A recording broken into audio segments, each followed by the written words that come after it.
Hello, everyone, and welcome to the So There I Am podcast. Today, we're going to talk about my very first experience hunting turkeys. All the places I'd traveled and the places I'd grown up, I'd heard of turkey hunting. From the time I was a little kid, I had a subscription to Field and Stream magazine. And it used to really drive me nuts quite often because there'd be all these articles about whitetail hunting, turkey hunting, and bass fishing that as a young man growing up in the western United States really didn't apply to me.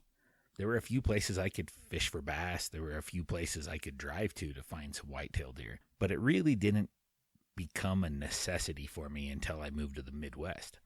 Well, when I first moved to the Midwest, I was new to Minnesota and Wisconsin. I lived pretty much right on the border, and I was working for a big box retail place. And one of my coworkers started to ask me questions about hunting mule deer, hunting elk, and all the different types of fishing and hunting we would do in the West. Well, the conversation finally turned to, well, how many whitetails have you hunted? How often have you gone out chasing turkeys? And when I told him I'd never done it, he couldn't even understand. Had no idea how someone like me, who looks for every opportunity to get on the water or in the woods, had never hunted those two animals.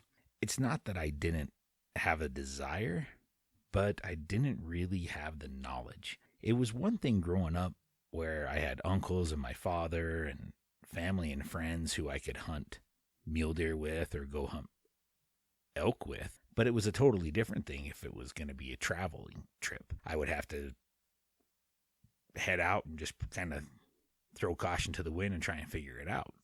In today's world, I would do it, because you can look stuff up on YouTube. It's kind of what I do now. Every time I have a new adventure that I want to go on, I just dig in and figure it out. And the more time you spend in the woods, the more time you have to create good luck. Well, this coworker of mine started teaching me about all the different calls: box calls, slate calls, diaphragm calls. Now, being somebody that hunted elk, diaphragm calls were super easy for me to transition to. A lot of people like them, and a lot of people can't use them. A diaphragm call sits inside your mouth, and it can tickle if you do it in certain ways. It can gag you if you have a gag reflex, and that is problematic. Now, any kind of call, I don't care whether it's turkey calls, elk calls, duck and goose calls, they require as much practice to become proficient as a musical instrument. I truly believe that. The more you practice, the better you get. Now, practice doesn't make perfect. Practice makes permanent. So if you're practicing with people who can teach you the right ways to do it, you're going to get much, much better. If you are practicing without good instruction, you can actually become an extremely valuable conservation tool, because you won't kill anything, or the ones you kill probably need to be weeded out anyway. So that's okay. So I started working on the calling. I was calling on my drive to and from work. At the time, I had about a 40-minute commute. Most of my life, I've had half an hour to an hour-long commutes. Those are great for me. I listen to books. I listen to podcasts. I practice calling. I probably look like an absolute fool to those who are passing me, but that's okay. It doesn't bother me, because I don't sound like a fool when I get in the woods. Not always, but there's times. The decoy side of things has always been something I enjoy. I have carved duck decoys ever since I found out that was something you could do. I love decoys. I love carving them. I love painting them. They're just pretty neat. When I was in Minnesota and Wisconsin, though, I didn't have a ton of money at this point in my life. I ended up going to Gander Mountain, and I picked up some pretty inexpensive turkey decoys. These were hollow, used a stake, didn't have a lot of realism to them. I won't say the name of the company, but they were inexpensive. Inexpensive is the wrong word. They were cheap. They were utterly cheap. Then I made sure to get some good ammunition, and I made sure to follow all of these coworkers' instructions on what to do, how to call, how to set up decoys. Then I started looking online. I started figuring out what other people like to do for turkeys. And one of my most important things in all my life, regardless of where I'm hunting or fishing, is scouting. Scouting, I feel, is one of the most overlooked and crucial steps in anything in the out of doors. If you're in a place where the animals want to be, it doesn't require a lot of skill to call or decoy because they're going to come in there. But if you're in a location where they don't want to be, you need to be pretty good to get them to get outside of their comfort zone and come into yours. So there was a spot that I would go on the St. Croix River and I would trail run. More often than not, in those early morning trail runs, I would hear turkeys gobbling, or I'd come around the corner and just get the bejeebies scared out of me as a turkey would flush. She didn't see me, I didn't see her, and we had a little bit of a confrontation. More her flying away and me falling down. I knew that there were turkeys in that spot because I'd seen them there. But I wasn't sure how to set up. I wasn't sure where to put my decoys. I wasn't 100% sure where they were roosting and where they were going to go. Almost every animal has a spot where it likes to feed, it likes to get water, and it likes to sleep.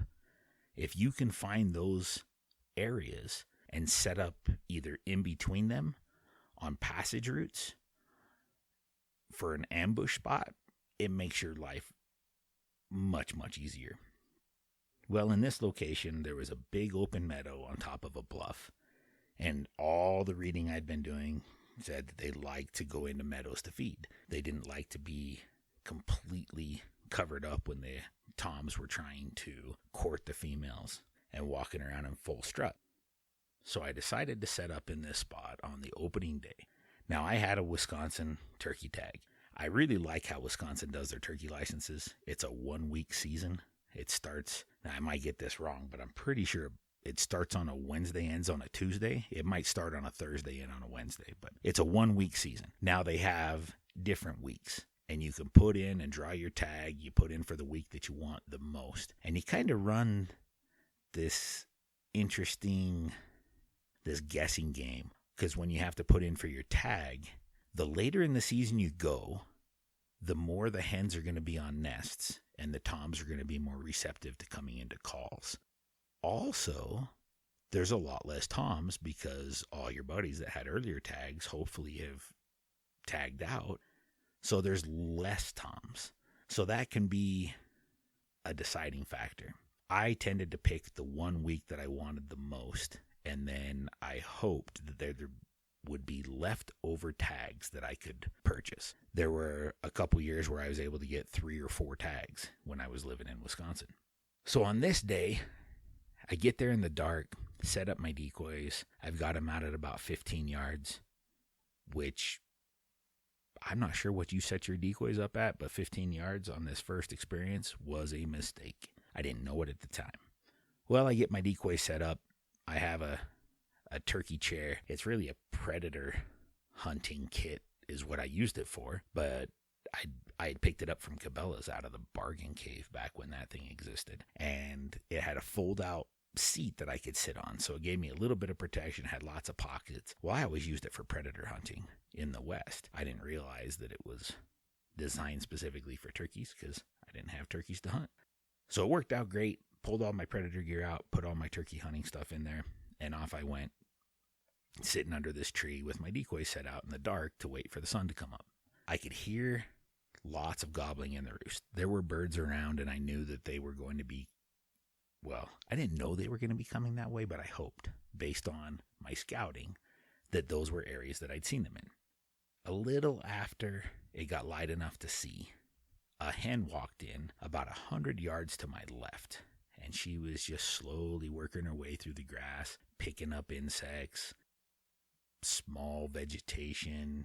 Maybe she was picking gravel, but she's just working nice and slow, moving along.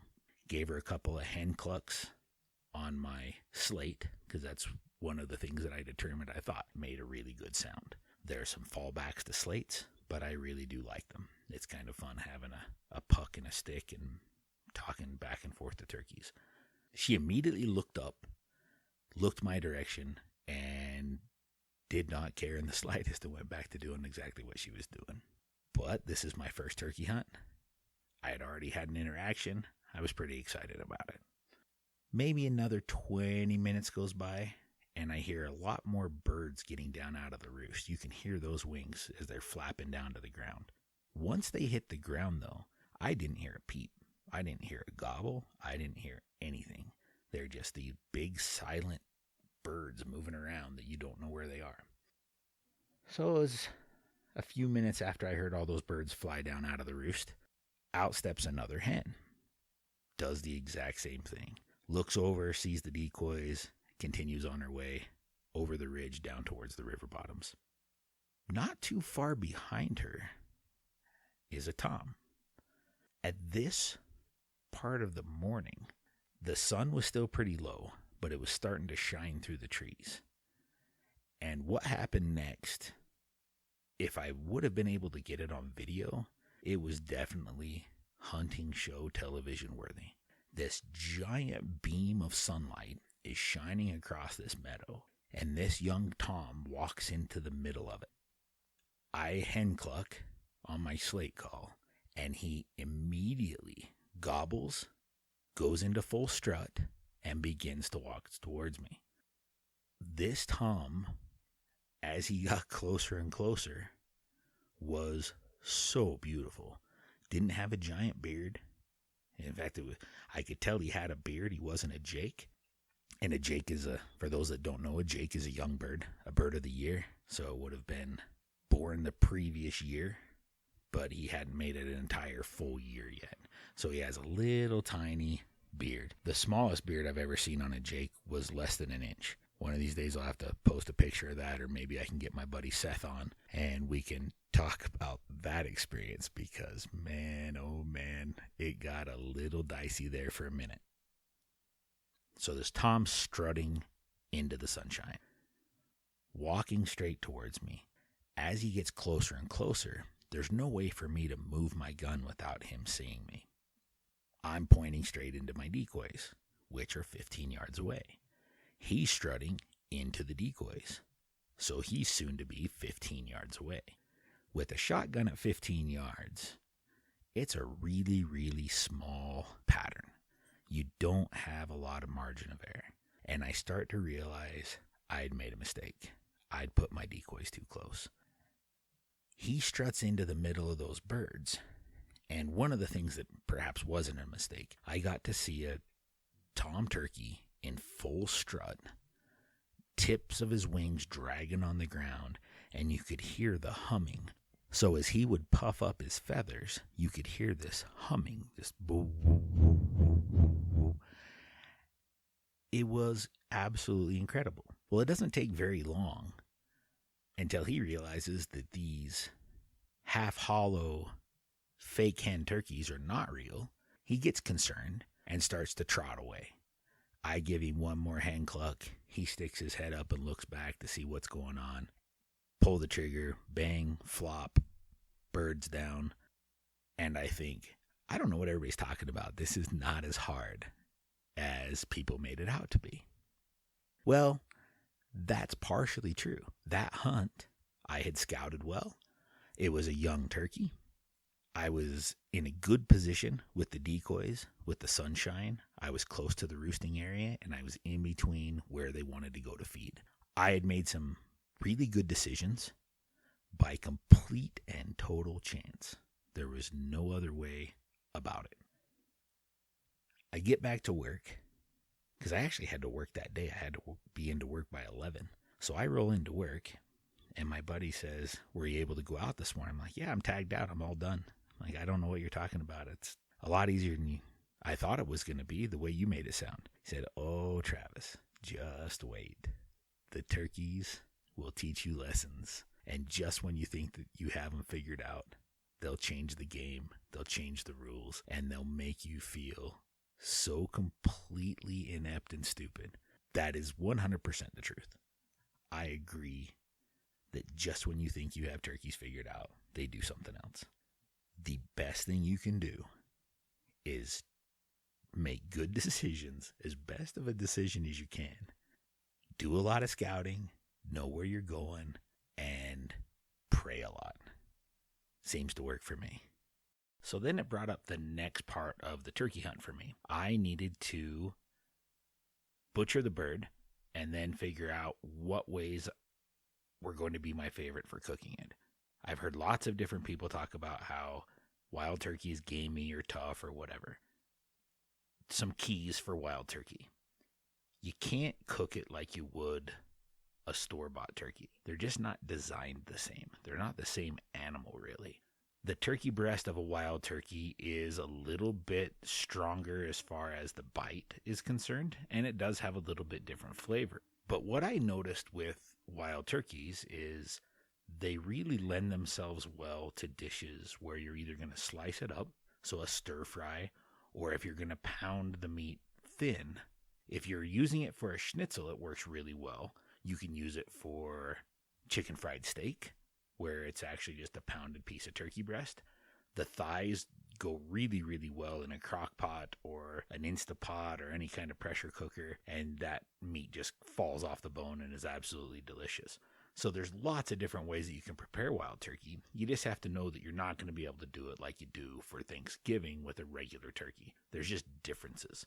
Now, I'm sure that you probably could just pluck the bird and roast it whole, but you're going to need to make sure that you make some alterations to your standard recipes, whether you stuff it even more full or if you use some other types of cooking methods. If you have any questions, throw me an email. I do appreciate everybody listening. Turkey hunting has become one of my absolute most favorite pursuits in the out of doors, mainly because they're a fun bird that'll come to you. They're delicious. They're beautiful. I use the feathers on the wings for arrows for my traditional bow, so that's kind of fun. They're gorgeous feathers, so I like doing that. I use feathers for fly tying. There's also morel mushrooms out, usually about the same time that you're looking for turkeys. So you can combine turkey hunting with mushroom hunting, so you can go forage for mushrooms. There are fiddlehead ferns a lot of the times during the turkey seasons, so you can really make a fun wild turkey dish. Oh, and there's usually wild asparagus, depending on where you are. So morels, asparagus, and wild turkeys, that makes an amazing meal just by itself. So that's the story of my first turkey. I've got lots of other stories to tell.